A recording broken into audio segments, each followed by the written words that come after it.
Shalom. Shalom. Salam sejahtera di dalam kasih Tuhan Yesus Haleluya. Kristus. Selamat pagi saya ucapkan kepada kita semua yang hadir pada saat hari ini. Puji Tuhan, pada kesempatan pagi yang indah ini kita boleh bersama-sama kembali di dalam ibadah online. Untuk itu Bapak Ibu Saudara sekalian, mari kita mempersiapkan kehidupan kita. Kita mau hampiri hadirat Tuhan. Kita mau katakan Tuhan Yesus baik di dalam setiap kehidupan kita.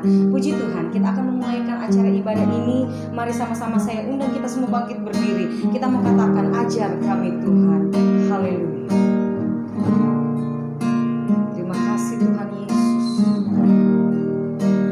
Ajar kami Tuhan menghitung hari-hari agar kami beroleh hati bijaksana.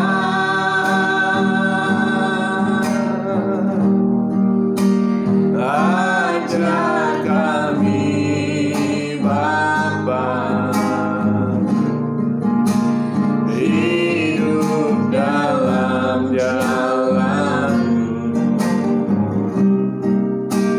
agar semua rencana-Mu digenapi.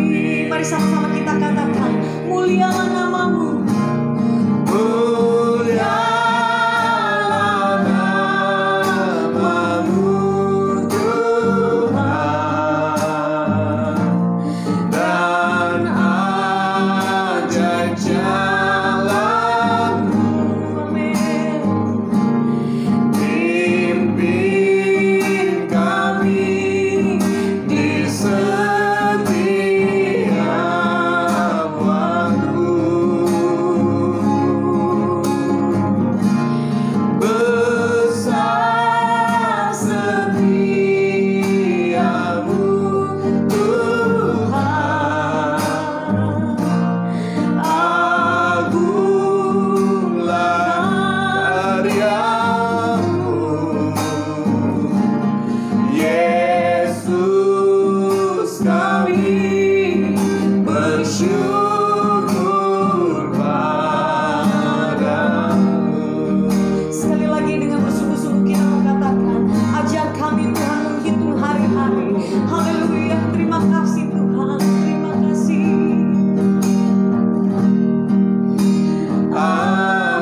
selalu Amin. setia dan taat kepada setiap perintah-Mu Tuhan.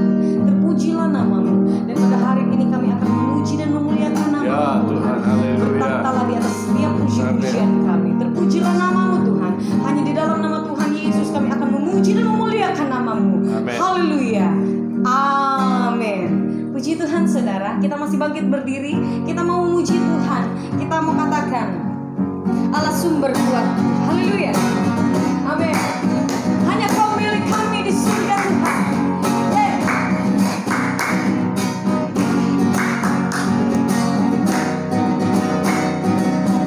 Hanya Kau milikku di surga.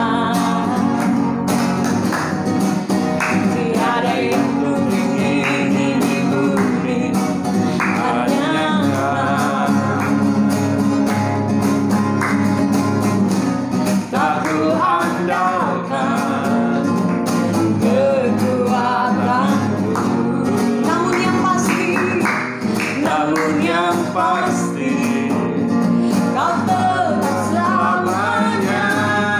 Allah sumber kuatku, Allah sumber kuatku, Allah sumber kuatku dan bagianku selamanya. Selamanya. Sekali lagi kita katakan, hanya Kau milikku di surga. Haleluya. Hanya Kau milikku di surga.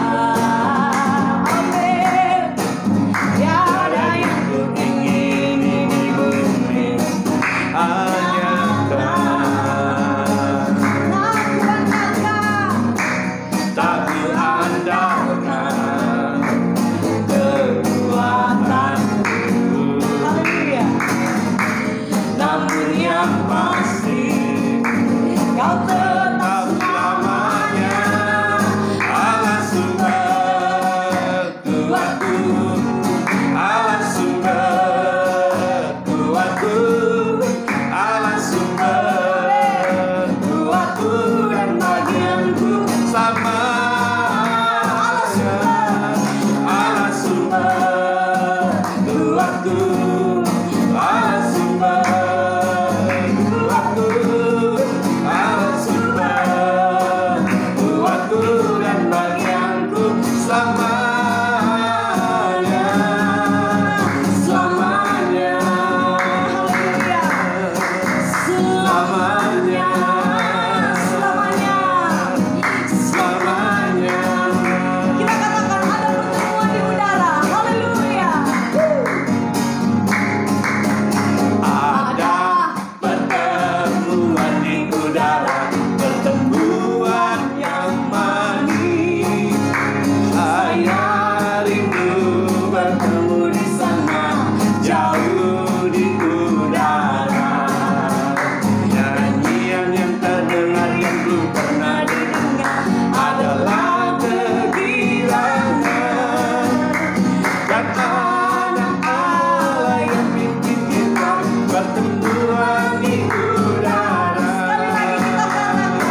pujian pada saat hari ini.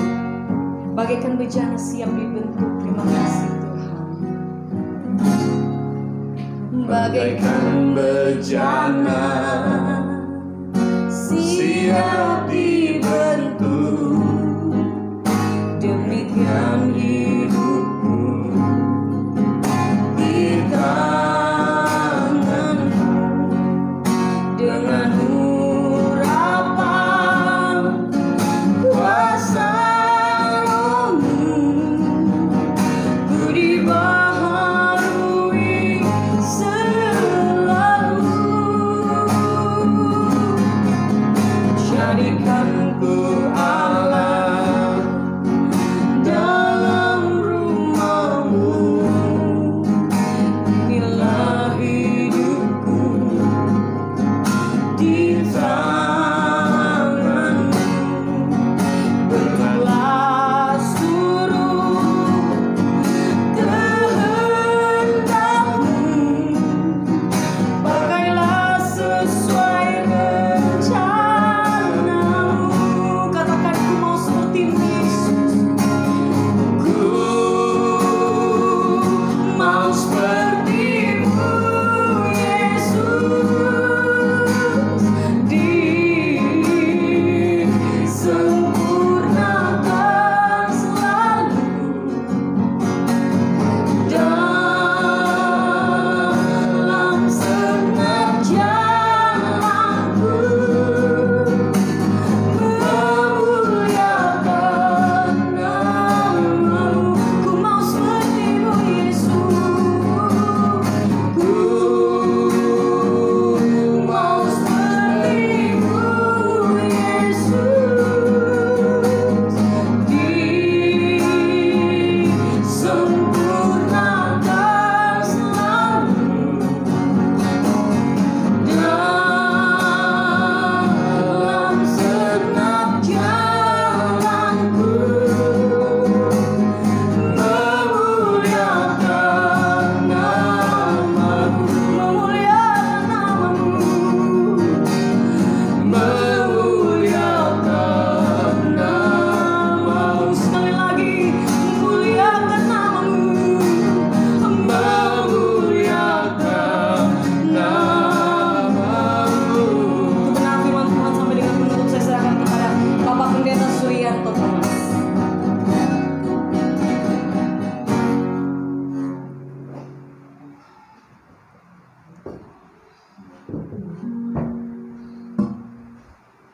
Terima kasih Tuhan buat hari ini, telah memuliakan Engkau dengan sukacita.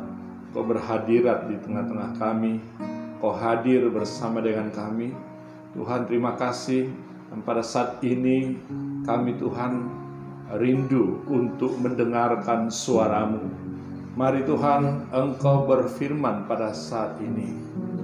Kau berbicara kepada kami semua, dan kiranya Tuhan, Engkau juga mengurapi kami dengan Roh Kudus-Mu untuk kami mengerti akan kebenaran firman Tuhan. Nah, kami tahu Tuhan, firman-Mu ini benar-benar memberikan Tuhan kemerdekaan di dalam hidup kami, memberikan selalu Tuhan akan kekuatan, memberikan Tuhan akan selalu kemampuan untuk kami terus akan mengikut Tuhan, untuk kami terus belajar taat kepada Tuhan.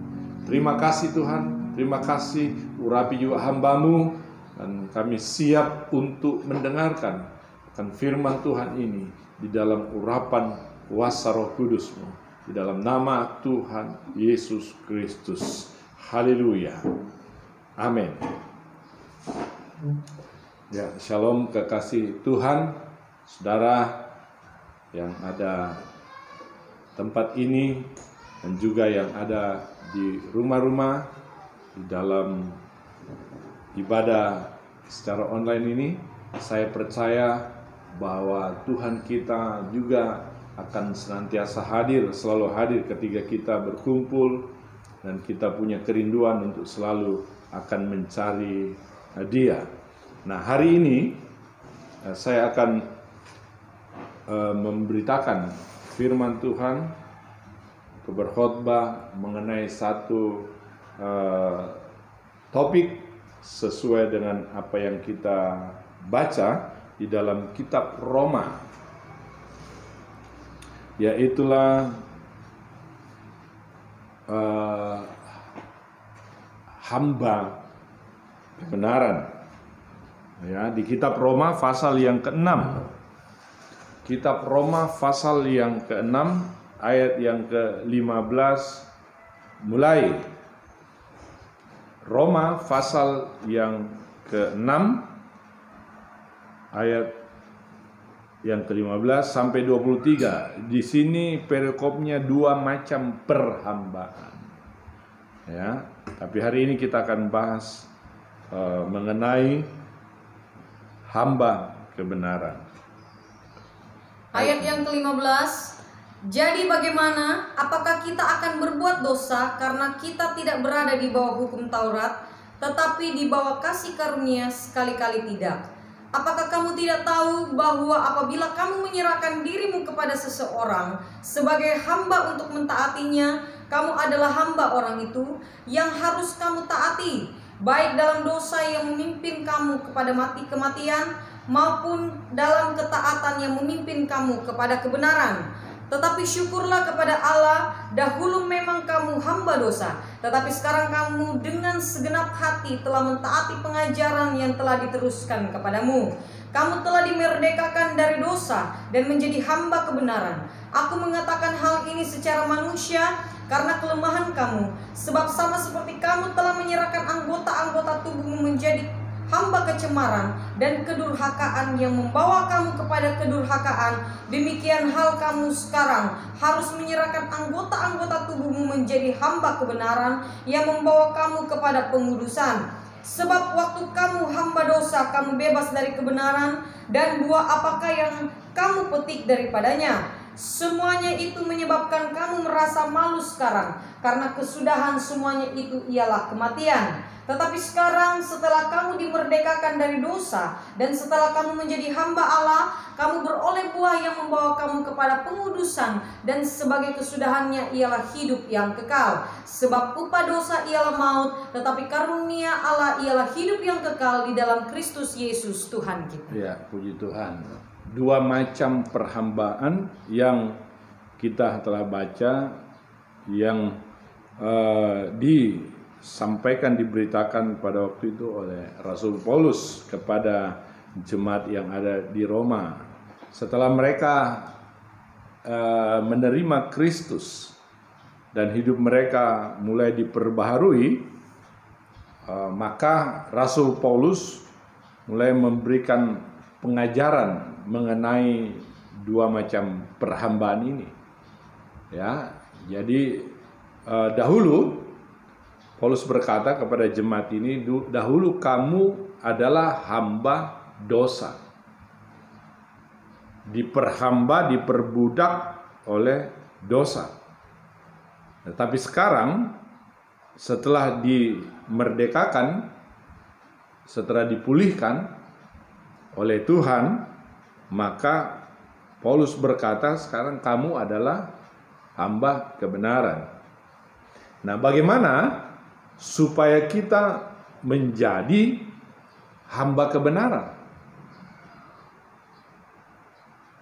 Ada beberapa syarat untuk menjadi hamba kebenaran. Syarat yang pertama dikatakan ayat yang ke-18. Syarat untuk menjadi hamba kebenaran, ayat 18. Kamu telah dimerdekakan dari dosa, ya, dan menjadi hamba kebenaran. Ya, kamu telah dimerdekakan dari dosa dan menjadi hamba kebenaran. Jadi kita harus dimerdekakan dari dosa supaya memenuhi syarat menjadi hamba kebenaran. Karena kalau seseorang diperhamba oleh dosa, maka dia adalah hamba dosa. Dia diperbudak oleh dosa. Dan di sini kita lihat bahwa dosa itu adalah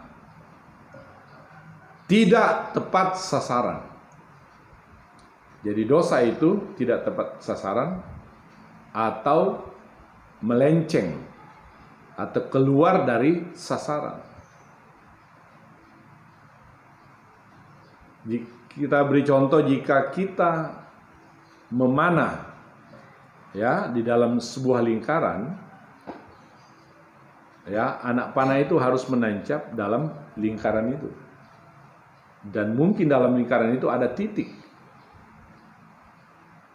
Nah, anak panah itu harus menancap ke sasaran itu, ke titik yang akan dituju.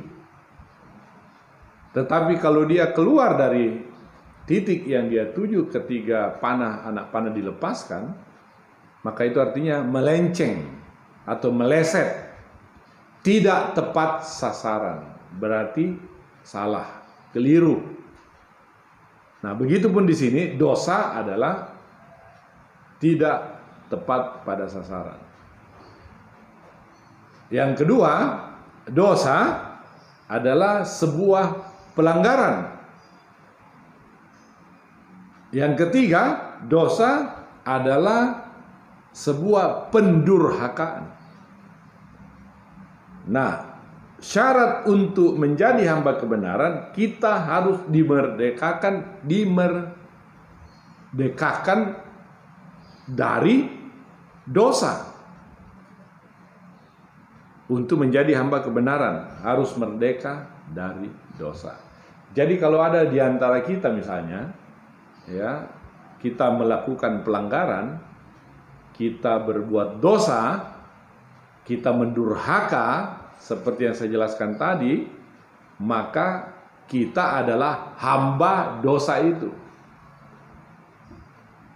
Dari hamba akhirnya menjadi budak. Makanya banyak orang menjadi budak dosa. Ada memang contoh di Alkitab. Ya. Salah satu contoh di Alkitab itu budak dosa yang sangat luar biasa adalah Ahab, Raja Ahab. Dia memperbudak dirinya ya dengan segala macam pelanggaran yang Tuhan larang.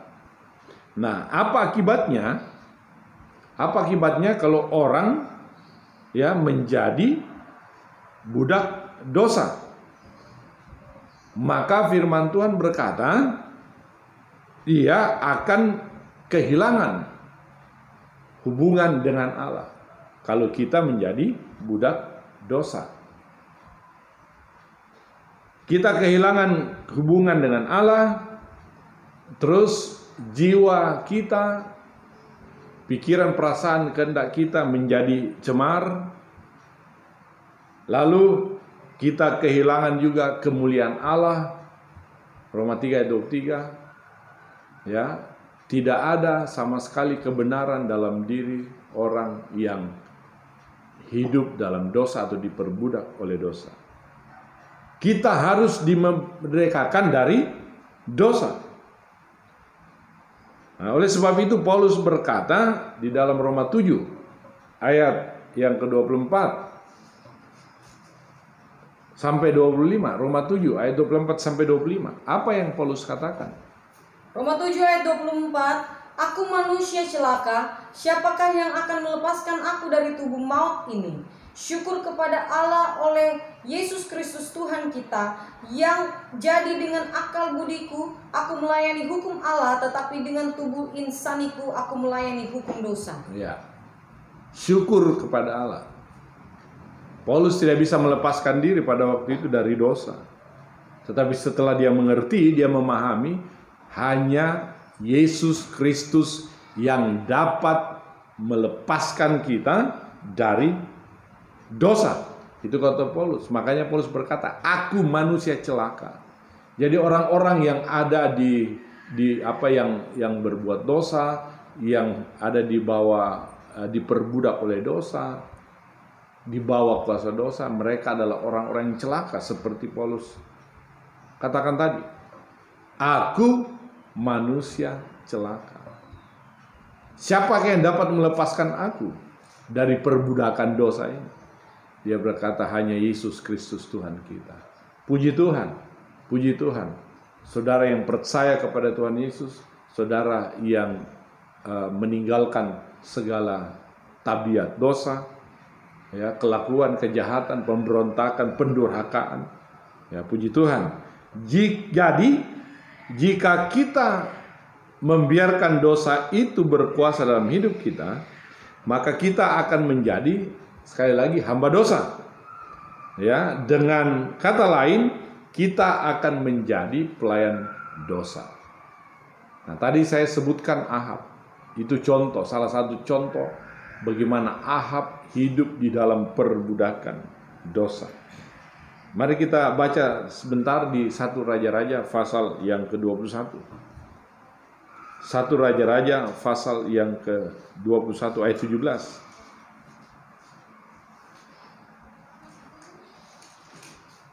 1 Raja-Raja pasal 21 ayat 17. 1 Raja-Raja 21 ayat yang ke-17.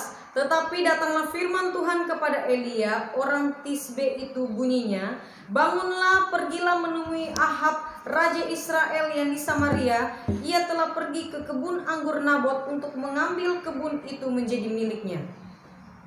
Terus sampai ayat yang ke-20.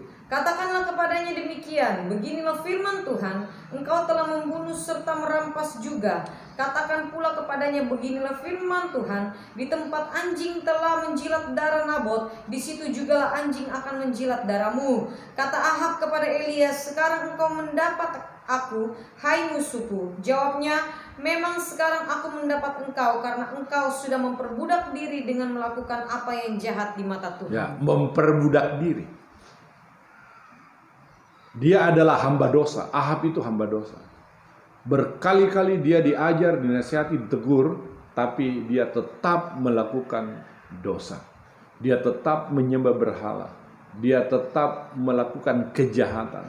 Sampai dikatakan kamu memperbudak diri. Ayat 25. Ayat 25. Sesungguhnya tidak pernah ada orang seperti Ahab yang memperbudak diri dengan melakukan apa yang jahat di mata Tuhan, karena ia telah dibujuk oleh Izebel istrinya. Ya, tuh. Tidak ada orang yang seperti Ahab yang begitu memperbudak diri dengan dosa, diperhamba oleh karena bujukan dari seorang istri. Jadi kita lihat di sini bahwa Ahab bukan menjadi kepala keluarga yang baik, tapi dia dibawa kuasa dari istri, yang dimana istrinya Isabel itu adalah pendosa besar. Lalu Ahab tidak sanggup untuk melawan istrinya, makanya dikatakan dia memperbudak diri dengan dosa. Apa akibatnya? Kita lihat ayat 21 sampai 24. Apa akibatnya? Ayat 21. Ayat 21. Iya. Sesungguhnya aku akan mendatangkan malapetaka kepadamu. Ya, 1.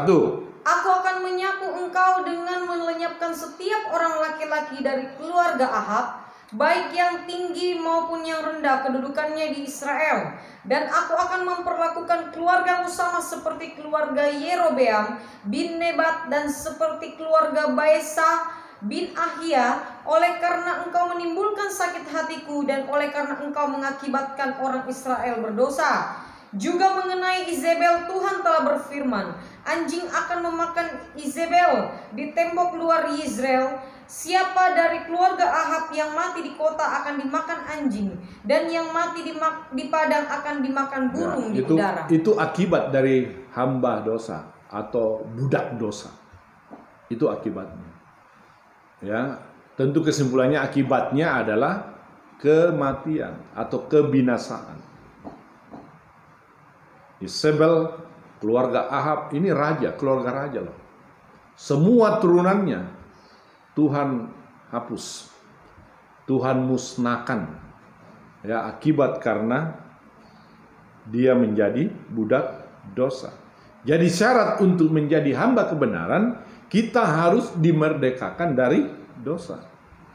Yang kedua, syarat untuk menjadi hamba kebenaran, ya, ayat yang ke-19 dari Roma tadi, ayat yang ke-19. Silakan. Roma 6 tadi, ayat yang sekarang ayat yang ke-19.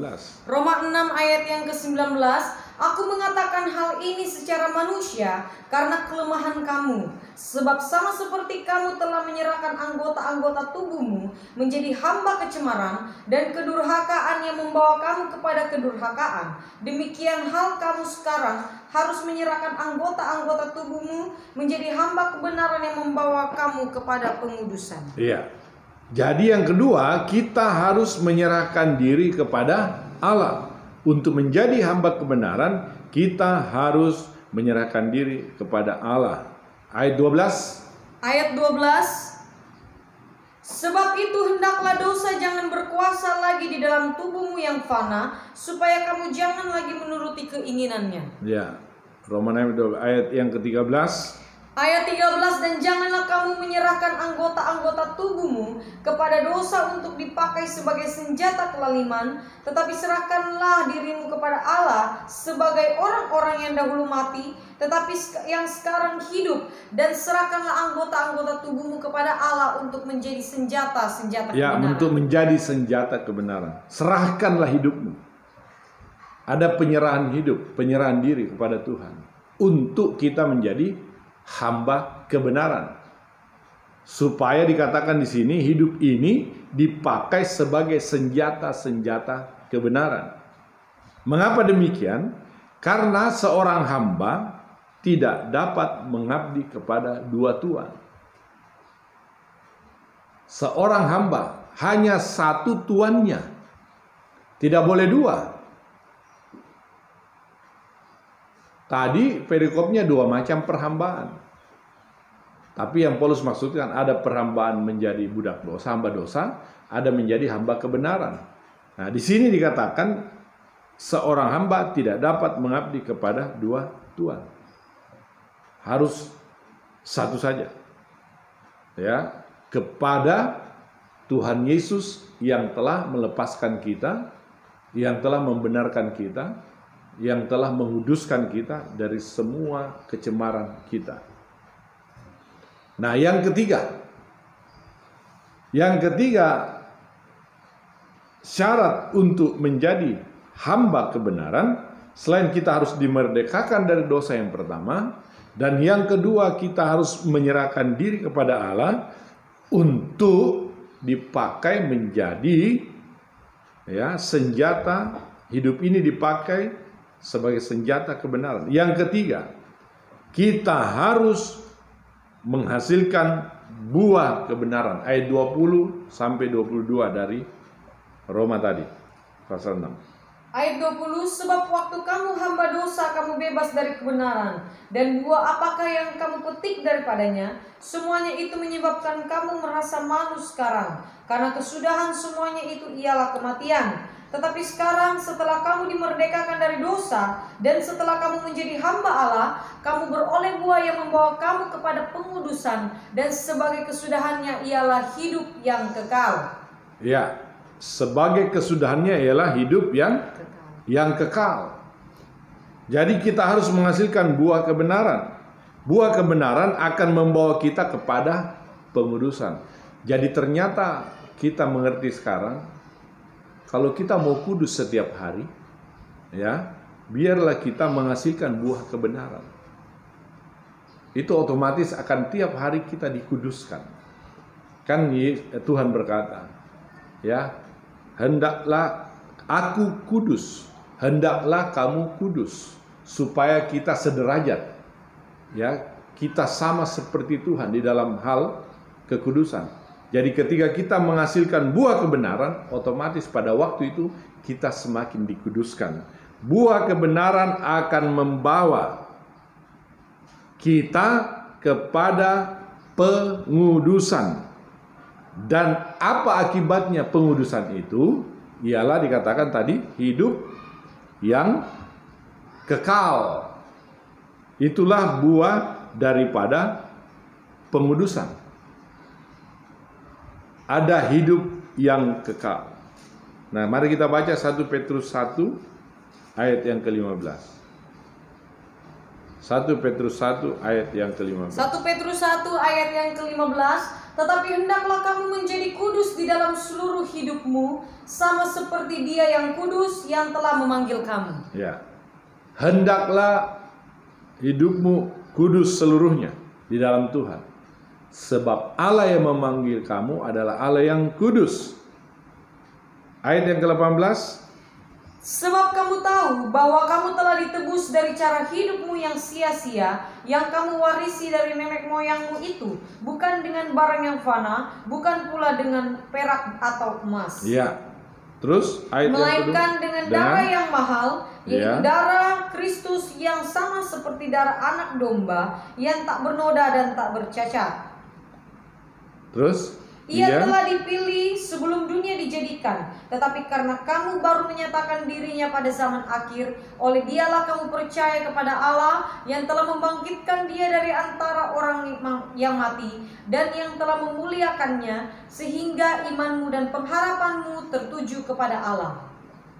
Karena kamu telah menyucikan dirimu oleh ketaatan kepada kebenaran, sehingga kamu dapat mengamalkan kasih persaudaraan yang tulus ikhlas, hendaklah kamu bersungguh-sungguh saling mengasihi dengan segenap hatimu. Iya, puji Tuhan. Tuhan yang memanggil kita adalah Tuhan yang kudus.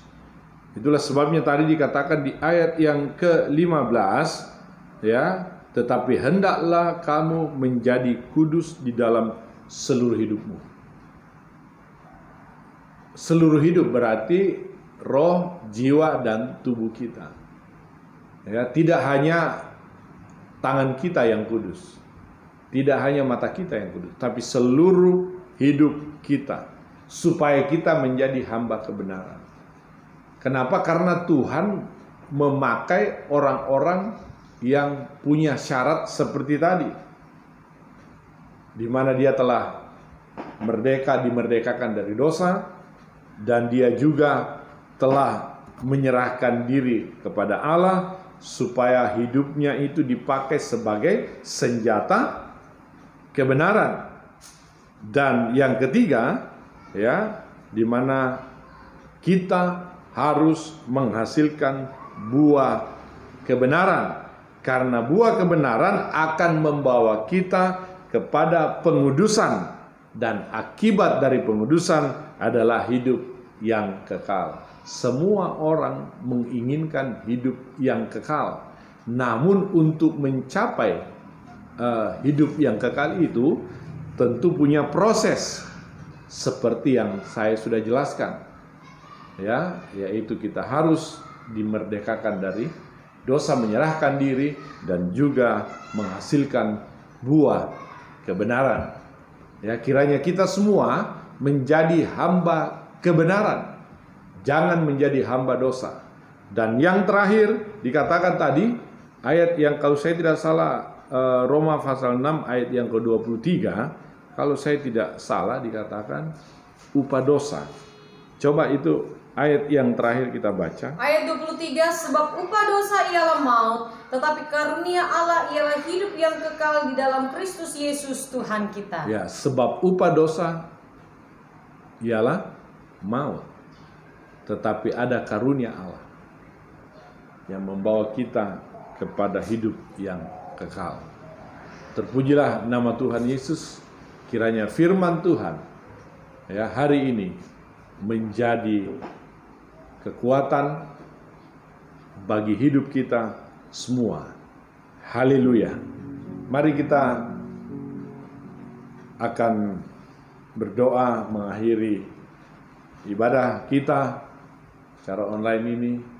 Kiranya Tuhan terus memberkati hidup saudara, dan saudara terus beribadah, bertekun di dalam Tuhan. Terima kasih banyak Tuhan.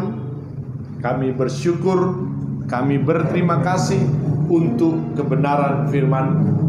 Kiranya kami adalah hamba-hamba kebenaran, di mana kami telah dimerdekakan dari dosa kami, di mana kami Tuhan juga telah menyerahkan hidup kami kepada Tuhan, untuk Tuhan pakai sebagai senjata kebenaran. Dan biarlah kami menghasilkan buah kebenaran, supaya kami hidup di dalam pengudusan dalam Tuhan.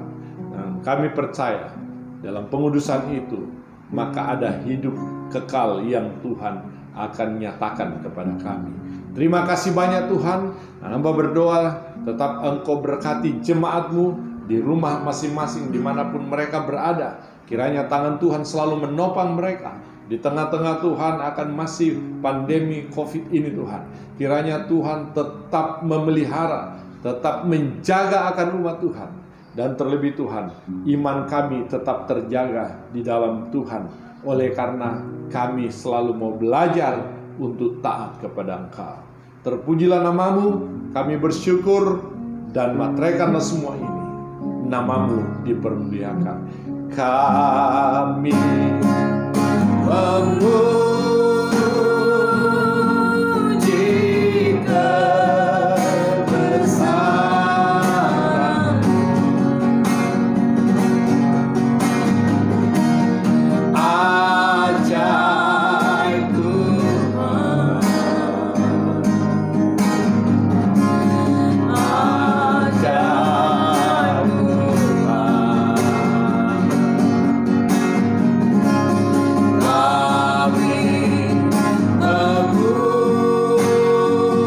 Memuji kebesaran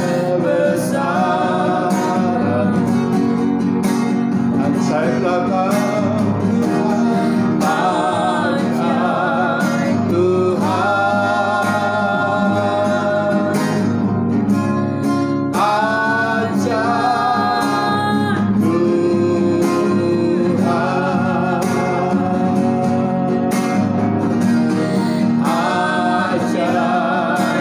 Tuhan, ajaib Tuhan, ajaib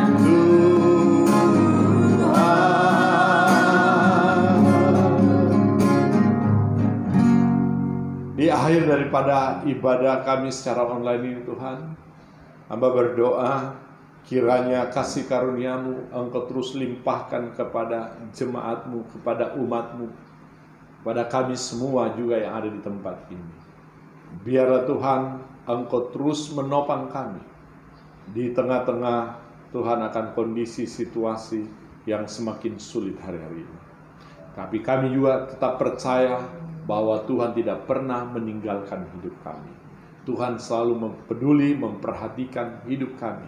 Dan harapan kami selalu hanya tertuju kepada Tuhan Yesus. Terima kasih Tuhan untuk ibadah online ini. Dan hamba Tuhan berdoa kiranya berkat-Mu dilimpahkan, dicurahkan bagi umat-Mu. Diberkatilah akan umat-Mu. Kiranya berkat dari Allah Bapa,